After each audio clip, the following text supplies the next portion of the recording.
Hello दोस्तों, welcome है आपका हमारे यूट्यूब चैनल में। Pensioners, family pensioners as well as कर्मचारियों और राज्य कर्मचारियों के लिए भी ये बहुत बड़ी खबर होने वाली है। डायरेक्टली असर पड़ेगा उनकी पेंशन पर, उनकी फैमिली पेंशन पर, साथ ही साथ कर्मचारियों की सैलरी पर भी। जो मैं दो बड़ी खबरें उनको देने वाला हूँ। पहली बड़ी खबर जो होने वाली है वो आप सभी की पेंशन्स में बढ़ोतरी से रिलेटेड होने वाली है, प्रोविजनल पेंशन से रिलेटेड होने वाली है, प्रोविजनल ग्रेच्युटी से होने वाली है। साथ ही साथ और भी जो अन अलाउंसेस है उससे रिलेटेड मैं एक बहुत ही बढ़िया और ज़बरदस्त खबर आप सभी को देने वाला हूं। साथ ही साथ जो दूसरी बड़ी खबर होगी वो नए पे कमीशन के गठन को लेकर के आएगी।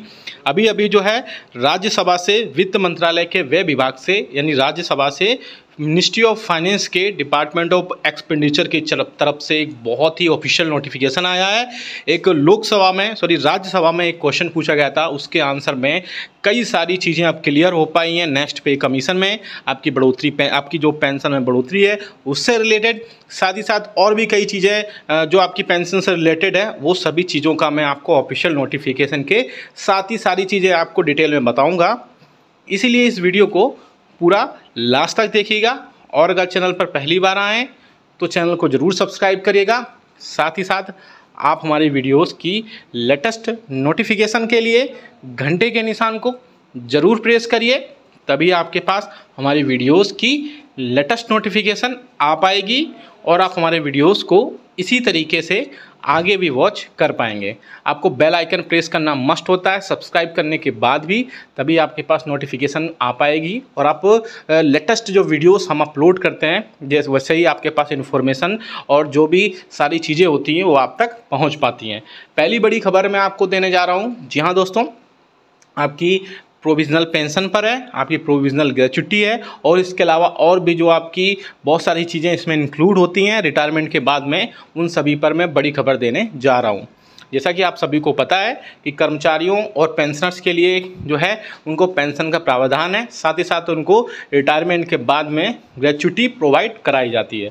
तो बहुत सारे जो पेंशनर्स रिटायरमेंट होते हैं तो उनकी जो है पेंशन टाइम पर नहीं आ पाती है। बहुत सारे अभी पेंशनर्स अभी मैसेज कर रहे थे कि उनकी इस मंथ की पेंशन अभी तक नहीं आई है, तो जिसके चलते वो परेशान रहते हैं। कभी वो बैंक के चक्कर काटते हैं, कभी वो अपने ऑफिसेस के चक्कर काटते हैं, लेकिन उनकी पेंशन आने में बहुत ज़्यादा डिले हो जाता है, जिसके चलते वो बहुत ज़्यादा परेशान होते हैं। तो उसी के बाद में गवर्नमेंट ने एक बहुत अच्छा इनिशिएटिव्स लिया है और सभी बैंक्स को, CPCCs को, साथ ही साथ आपके ऑफिसेस के जो CPA हैं उन सबको एक बहुत ही क्लियर इंस्ट्रक्शन दिए हैं कि जो भी पेंशनर्स हैं, और वैसा मैं आप सभी को बता दूं कि government time to time pensioners की पेंशन उनके खातों में पहुंचे उसके रिगार्डिंग बहुत इनिशिएटिव्स लेती भी रहती है और सबका एक टाइम बाउंड फिक्स है कि इस चीज़ के लिए इतना ही टाइम लगेगा और इससे ज़्यादा टाइम नहीं लग सकता है। जैसे आप रिटायरमेंट होते हैं तो उसके बाद में आपको PPO ऑर्डर जारी किए जाते हैं, उसके बाद में आपका फिजिकल वेरिफिकेशन होता है और आपकी पेंशन आपके स्टार्ट हो जाती है। लेकिन इस बीच में जो सपोज़ इस मंथ अगर कोई पेंशनर्स रिटायरमेंट हुआ तो ये सब प्रोसेस करते करते, फिजिकली वेरीफाई करते करते बहुत ज़्यादा समय लग जाता है, जिससे 3 से 4 मंथ, कभी कभी 5 मंथ तक का भी टाइम लग जाता है। तो इसी बीच गवर्नमेंट ने टाइमली बिल्कुल सारी चीज़ें क्लियर हों, टाइमली इसमें पेंशन आपके खातों पर पहुंचे, उसके लिए इनिशिएटिव्स लिए हैं और उसको टाइम बाउंड कर दिया है। जी हाँ दोस्तों, सारी चीज़ें टाइम बाउंड हो चुकी हैं।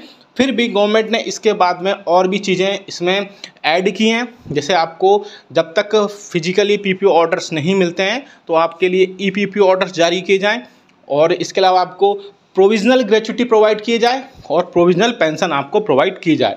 जैसे आप अभी जिस मंथ से रिटायरमेंट होते हैं उसी मंथ से आपकी पेंशन आपके खातों में पहुंचे और आपकी जो ग्रेच्युटी है वो भी आपके खातों में पहुंचे। इस सब में क्योंकि फिजिकल वेरीफाई होने में बहुत ज़्यादा समय लग जाता है, जिसके चलते पेंशनर्स और फैमिली पेंशनर्स को बहुत ज़्यादा दिक्कतों का सामना करना पड़ता है उनकी पेंशन उनको लेने में।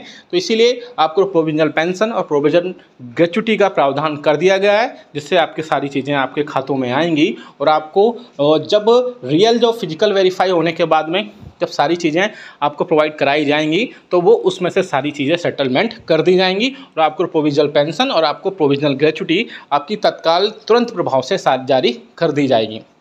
दूसरी बड़ी खबर तक लेके चलते हैं। आप देख सकते हैं कि वित्त मंत्रालय के भारत सरकार की तरफ से इम्पोर्टेंट क्वेश्चन 8वें केंद्रीय वेतन आयोग का गठन से रिलेटेड क्वेश्चंस पूछे गए थे।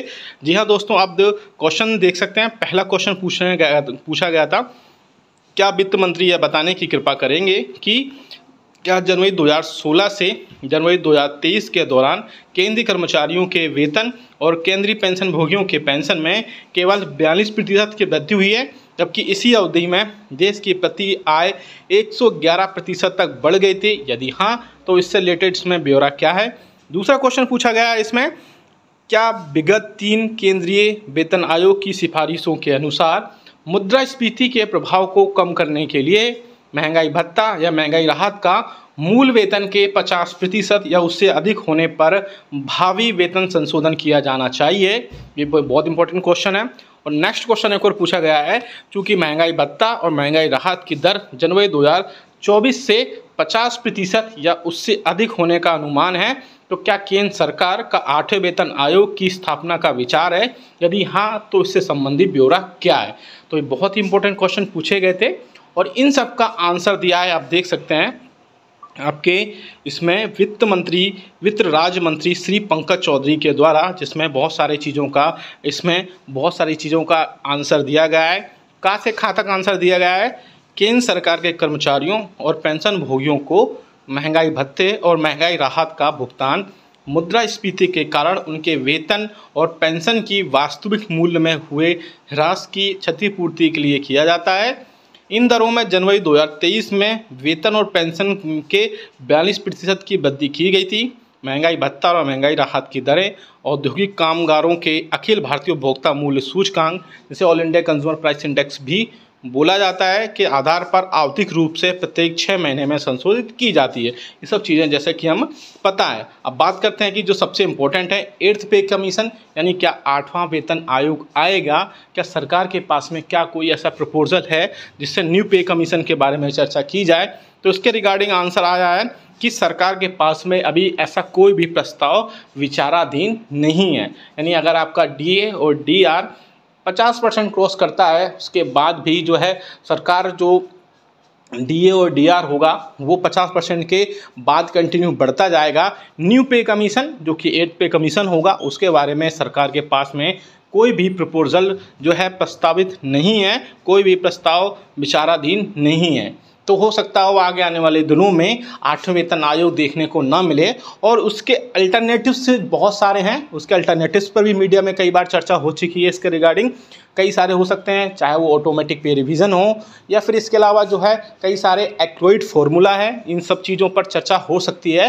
लेकिन अभी गवर्नमेंट के पास में कोई भी प्रस्ताव या बोल सकते हैं प्रपोजल विचाराधीन नहीं है जिससे 8वां वेतन आयोग लाया जा सके और कई सारी चीज़ें इसमें ऐड हो सकें।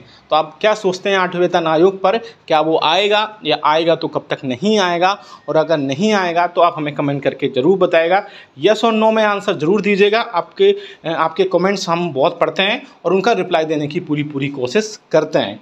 और साथ ही साथ पेंशन पर भी आप बताइएगा कि पेंशन पर आपको टाइमली पेंशन आपकी खातों में आती है या टाइमली पेंशन खातों में नहीं आती है, आपको बहुत ज़्यादा परेशान होना पड़ता है आपकी पेंशन खातों में पहुंचने के लिए। ये वीडियो बहुत इंपॉर्टेंट था। वीडियो अच्छा लगा तो लाइक करके ज़रूर जाइएगा, इसको शेयर सभी के साथ करिएगा क्योंकि इसमें बहुत सारी इंपॉर्टेंट डिटेल्स थी। और मिलते हैं आपको नेक्स्ट वीडियो में। Thank you so much.